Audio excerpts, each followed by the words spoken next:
Hi mga kabebot! Welcome back to our vlog. So ngayon, gagawa tayo ng munchkin. How to make munchkins. So first, yung ginamit ko yung graham. Nakikita nyo naman. Tapos, since wala kaming available na durog dito sa bahay, kaya yung ginawa namin, dinurog namin gamit yung blender namin. Yes, of course! See? Para mas maganda kasi kung durog talaga siya. Para hindi mahirapan mag mix mamaya. So, yung tatlong ingredients lang to guys. So, first na ginawa namin is after madurog, nilagyan namin ng isang can na milk. Itong condensed. Tapos, gimix lang namin. After, 3 ingredients lang pala guys kasi wala kaming marshmallow kasi wala pong available that time. Yes, opo.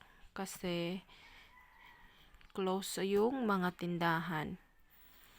Yes, of course. At ito pala yung kapatid ko tumutulong na sa akin kasi medyo matigas na siya mag-mix. Di ba, Bem?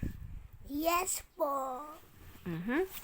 Then, 3 ka, guys, yung namin is 3 ka graham, tapos isang can nga condensed, at isinunod namin yung isang pack din ng Nestle cream.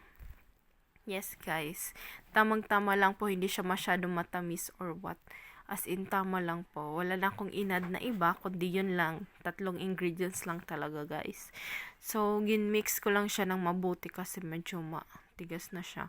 And then, after nun, ng mixing, naglagay na ako ng cellophane sa kamay. Tapos, nag-start na ako na bilog-bilogin itong graham.